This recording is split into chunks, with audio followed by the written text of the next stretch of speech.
Hello viewer, আসসালামু আলাইকুম। নাম প্রকাশে অনিচ্ছুক একজন যুবক আমাকে প্রশ্ন করেছিলেন। তার প্রশ্নটা হচ্ছে যে আমি একজন নারীকে খুব কাছ থেকে চিনি এবং জানি। তার হাজব্যান্ড বিদেশে থাকেন আজকে প্রায় 4 থেকে 5 বছর। তো সেই নারীর বয়স 27। তো তার সাথে আমার পরিচিতি। তো সে আমাকে একদিন তার একটা প্রবলেমের কথা আমাকে শেয়ার করলো, যেটা তার হৃদয় নিংড়ানো একটা সমস্যা। যেহেতু তার সাথে আমার খুব একটা ইন্টিমেট রিলেশন, খুবই একটা ক্লোজ রিলেশন। তো সে আমাকে এই কথাটি বলেছিল যে দেখো, আমার হাজব্যান্ড 4 থেকে 5 বছর সৌদি আরবে থাকে। আমি আসলে এই হাজব্যান্ডকে এই 4 থেকে 5 বছর যাবৎ মিস করছি, কিন্তু আমার যে যৌন চাহিদা, আমার তো যৌন চাহিদাকে আমি নিয়ন্ত্রণ করতে পারছি না। আমার বয়সও কম, আমি নিজেকে নিয়ন্ত্রণ করতে পারছি না। আমার পক্ষে প্রায় অসম্ভব হচ্ছে। তো ওই নারী ওই যুবককে খুব মানে সাহসে কথাগুলো বলল, এবং যেহেতু তাদের মধ্যে খুব ইন্টিমেসি আছে, অন্তরঙ্গ সম্পর্ক আছে, সে একদিন অকপটে বলেই ফেললো যে তুমি যদি কিছু না মনে করো, আমি আর তোমাকে না বলে পারছি না। আমি আমার এই সামর্থ্যের সীমাকে অতিক্রম করে ফেলেছি। আজকে আমি তোমাকে বাধ্য হয়ে কথাটা বললাম যে তুমি আমার এই জৈবিক চাহিদাকে পূর্ণ করে দাও, আমি আর পারছি না। মানে এক পর্যায়ে সে যুবকের কাছে নিজের বশ্যতা স্বীকার করলো, এবং তাকে সে রিকোয়েস্ট করলো যেন ওই যুবক তার যৌন চাহিদাকে পূরণ করে দেয়। তা ওই যুবক ওই অবস্থায় তিনি আমাকে হোয়াটসঅ্যাপে প্রশ্নটা করলেন যে এটা আপনি কি সমাধান দেখেন? এখানে তো আমি অন্যায় দেখছি না। আমি কিন্তু একজন ইংরেজি শিক্ষিত ব্যক্তি, আমি আধুনিক শিক্ষায় শিক্ষিত। যেহেতু তার হাজব্যান্ড নেই, তার তার অনেক জৈবিক চাহিদা, সে আর নিজেকে নিয়ন্ত্রণ করতে পারছে না। তো আমি যদি এক্ষেত্রে তার কিছুটা হেল্পফুল হই, সেটা অন্যায় কোথায়? এটা তো আর কেউ দেখছে না, আর তার হাজব্যান্ড দেখছে না, তার পরিবারের সদস্য কেউ দেখছে না, শুধু আমরা দুজনেই জানবো, আর অন্য কেউ জানতে পারছে না। তাই এটা অন্যায় কোথায়? এটা কিসের অন্যায়? এটা তো আমি আমার অ্যাঙ্গেল থেকে আমি বলতে পারি এটা আমি তাকে উপকার করছি। এখানে আপনি কিভাবে এটা অন্যায় দেখছেন? তো যাই হোক, তার এই প্রশ্নের উত্তরটা আমি এখন দিব। দেখেন, আমি যে প্রথম উত্তরটা আপনাকে দিব সেটা হচ্ছে যে আজকে যদি সেই নারী আপনার স্ত্রী হতো, আর আপনি যদি বিদেশ অবস্থান করতেন, তাহলে অন্য কোনো যুবক যদি আপনার স্ত্রীকে ভোগ করতে চাইতো, আপনি কি সেটা কখনো পারমিশন দিতেন? আপনি তো আপনার স্ত্রীকে কখনোই পারমিশন দিতেন না যে আমার অনুপস্থিতিতে তুমি আরেকজন যুবকের সাথে তুমি অবৈধ মেলামেশা করো, সেটা আপনি কখনো দিতেন না। তাহলে আজকে যদি আপনি ওই জায়গা থেকে জিনিসটা বিবেচনা করেন, তাহলে কিন্তু আপনার কাছে বিষয়টা একটা গর্হিত অপরাধ হিসেবে গণ্য হবে। তো ওই যুবতীর স্বামী ওই যুবতীকে সব কিছু দিচ্ছে, টাকা পয়সা, ভরণ পোষণ, সে কি কোনোভাবে এটা অ্যালাউ করবে? আমি তাকে হোয়াটসঅ্যাপে প্রশ্নটা করলাম। তখন সে বলল না, এটা তো কোনোভাবে অ্যালাউ করবে না। তাহলে আপনি কি করে ভাবেন? যদি ওই পুরুষের কাছে এটা অন্যায় হয়, আজকে যদি আপনি আপনার জায়গায় থাকতেন, তাহলে তো এটা আপনার কাছে একটা অন্যায় হতো, যদি আপনি তার স্বামী হতেন। আচ্ছা, এখন আরেকটা আমি তাকে যুক্তিটা তুলে ধরলাম। এটা গেল একটা যুক্তি। আরেকটা যুক্তি হচ্ছে কি, দেখেন, ওই যুবতীর বাচ্চা আছে, তার সংসার আছে, তার ব্যক্তিগত জীবন আছে, তার ধর্ম আছে, তার কর্ম আছে। দেখেন, আপনি হয়তো তার জৈবিক চাহিদাকে পূর্ণ করে দিলেন, তার সাথে অবৈধ মেলামেশা করলেন, তাতে কিন্তু আপনারা দুইজন বিপদগ্রস্ত হবেন। সেটা কি জানেন? একদিনে না, আস্তে আস্তে দেখবেন খুব তাড়াতাড়ি আপনি তাকে ভালোবাসছেন, এবং তাকে ছাড়া আপনি বাঁচবেন না, আর সেও কিন্তু আপনাকে ছাড়া বাঁচবে না, সেও আপনাকে ভালোবাসছে। এক পর্যায়ে কী দাঁড়াবে? ওই নারী কিন্তু তার স্বামীকে আর ভালোবাসবে না, স্বামীর সাথে কথা বলতে চাবে না, স্বামীকে সময় দিতে চাবে না, স্বামী ফোন দিলে সে রিসিভ করবে না, স্বামীর সাথে সেরকম আগের মতো ভালোবাসা প্রদর্শন করবে না। এতে হবে কি, তার ফ্যামিলিটা কিন্তু কলাপস হয়ে যাবে।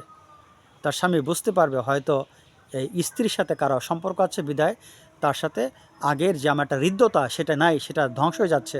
সে আগের মতো ফোন রিসিভ করে না, আগের মতো ভালোবাসার সাথে কথা বলে না।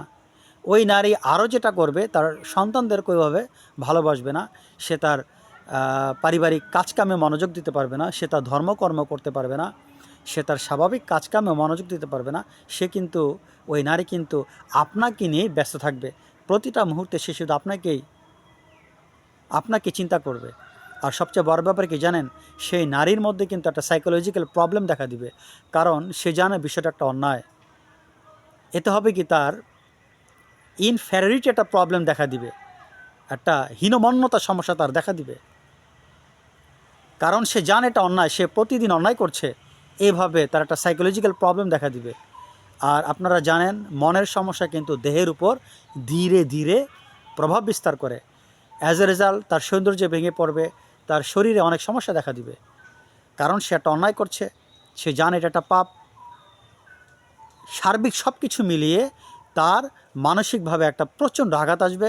অ্যাজ এ রেজাল্ট ওই আঘাতটা তার শরীরে আসবে, তার ফ্যামিলিতে আসবে, তার স্বামীর ক্ষেত্রে আসবে, তার আত্মীয় স্বজনের ক্ষেত্রে আসবে, তার দৈনন্দিন কার্যকলাপে আসবে, তার ধর্মীয় ক্ষেত্রে আসবে, পুরো যার জগৎটাই পরিবর্তন হবে। এবার আসেন, যিনি আমাকে প্রশ্ন করেছেন যে যুবক, তার ক্ষেত্রে কিন্তু সেম ঘটনাই হবে।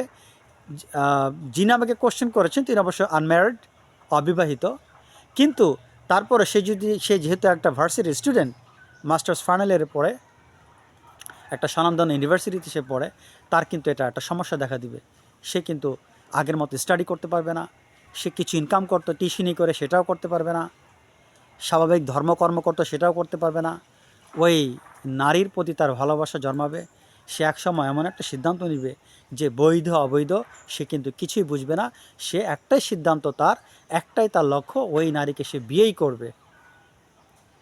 তাহলে দেখেন, ওভারঅল কিন্তু বিষয়টা ভালো হলো না। একটা জিনিস আপনারা মনে রাখবেন, মহান আল্লাহ তাআলার বিধি নিষেধকে অমান্য করে ওটাকে মডিফাই করে কখনোই শান্তি সম্ভব নয়। যিনি আমাদের সৃষ্টি করেছেন, যিনি আমাদের দেহকে সৃষ্টি করেছেন, যিনি আমাদের মনকে সৃষ্টি করেছেন, তিনি আমাদের সম্পর্কে ভালো জানেন। আমাদের শান্তি কোথায় তিনিই ভালো জানেন, আর আমাদের অশান্তি কোথায় তিনিই ভালো জানেন। আর আমরা তার উপরে যদি মাতব্বরি করতে চাই, কখনো শান্তি সম্ভব নয়। যেটা ইসলামে অকাট্যভাবে হারাম, সর্বসম্মতভাবে যেটা হারাম, সেটাকে অমান্য করে আপনি কখনো শান্তি পাবেন না, শান্তি পাওয়া সম্ভব নয়, আপনি যত চেষ্টা করেন।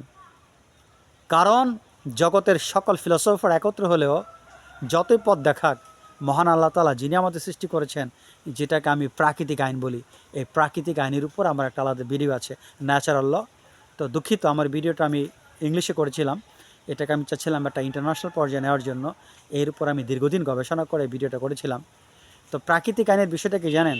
প্রাকৃতিক আইন হচ্ছে এমন একটা আইন যে যিনি আমাকে সৃষ্টি করেছেন, আমার শরীর, আমার মন সম্পর্কে জগতের সমস্ত ডক্টর যদি একত্র হন, যে ফয়সালা দিবেন, তার মতের কাছে প্রশ্নই আসে না। তার মানে আমাকে যিনি সৃষ্টি করেছেন, যিনি প্রকৃতি সৃষ্টি করেছেন, এই আইন সম্পর্কে, এই প্রকৃতি কেমনভাবে চলবে, এই মানুষ কেমনভাবে চলবে, এটা মহান আল্লাহ তাআলাই ভালো জানেন। ওটাকে মডিফাই করে, ওটাকে পরিবর্তন করে জগতের সকল বিজ্ঞানী, সকল ফিলোসফার একত্র হয়ে যদি মডিফাই করে, শান্তি সম্ভব নয়, শান্তি সম্ভব নয়, শান্তি সম্ভব নয়। এই বিষয়ে একটা আলাদা ভিডিও আছে, যদি আপনারা সেটার ফিলোসফিক্যাল একটা ব্যাখ্যা জানতে চান, তাহলে ওই ভিডিওটা আপনারা দেখতে পারবেন। ন্যাচারাল ল ইজ ইউনিভার্সাল, ওই ভিডিওতে আমি ব্যাপক আলোচনা করেছি। এই সংক্ষিপ্ত ভিডিওতে আমি এটা উল্লেখ করব না, শুধু এটাই বললাম যে যেটা অকাট্যভাবে হারাম, সেটাকে অমান্য করে আপনি কখনোই শান্তি পেতে পারেন না, সেটা কোয়াইট ইম্পসিবল। এখন সেই মহিলার ক্ষেত্রে আমি একটু আলোচনা করব। আচ্ছা, সেই সম্মানিত নারীর প্রতি আমি শ্রদ্ধা রেখে কথাটা বলছি, যদি আপনি নিজেকে একান্তভাবে কন্ট্রোল করতে নাই পারছেন না, সম্ভব নয়। আসলে সবার ফিজিক্যাল বিষয়টা একরকম নয়। মহান আল্লাহ তাআলা মানুষকে সৃষ্টি করেছেন, এক একজন মানুষের এক একজন জৈবিক চাহিদা থাকাই স্বাভাবিক, এটা হতেই পারে। তো আমি আপনাকে শ্রদ্ধা রেখে কথাটা বলছি, যদি আপনি নিজেকে কন্ট্রোল করতে নাই পারেন, যদি আপনার এরকম সিচুয়েশন হয়, তাহলে আপনি আপনার হাজব্যান্ডের সাথে বা প্রথমে আপনি আপনার পরিবারের সাথে কথা বলেন যে আমাকে এইভাবে আমার জীবনযাপন করা সম্ভব নয়, আমি এখন তার কাছ থেকে ডিভোর্স চাচ্ছি। যেহেতু তা না হলে আমার এখন পাপ কাজে লিপ্ত হওয়ার একটা পসিবিলিটি আছে। যদি সে দেশে ফেরত আসে, ওকে ফাইন, আমার কোনো প্রবলেম নেই। আর উনি যদি বিদেশি থাকেন দীর্ঘকাল ধরে, তাহলে এইভাবে জীবনযাপন করা আমার সম্ভব নয়। এটাকে সামাজিকভাবে, পারিবারিকভাবে একটা ফয়সালা করা উচিত। আপনি তার কাছ থেকে ডিভোর্স চান, সে আপনাকে ডিভোর্স দিলে আপনি এবার আপনি বিয়ে করেন, তাতে আপনার কোনো সমস্যা নেই। আপনি বিয়ে করে ইসলামী শরীয়তসম্মতভাবে আপনি জীবনযাপন করেন, পবিত্র জীবনযাপন যাকে বলা হয়। এই কথার এজন্য বললাম, যদি দেখেন এটা ইম্পসিবল, আপনি পারছেন, আপনি পাপি জড়িয়ে পড়ছেন, সেক্ষেত্রে আপনাকে আমি ফয়সালাটা দিলাম। তখন আপনি আলাদা হয়ে সবার মতামত সাপেক্ষে সবার সাথে বিবেচনা করে একটু ধৈর্য ধরে ভালো একজন পাত্র খুঁজে আপনি তার সাথে মিলন আবদ্ধ হতে পারেন, সেটা আলাদা ইস্যু। আশা করি ভিডিওটি বুঝতে পেরেছেন, আর যিনি প্রশ্ন করেছেন হয়তো তিনি প্রশ্নের সমাধানটা পেয়েছেন। আজ এ পর্যন্ত, আল্লাহ হাফেজ।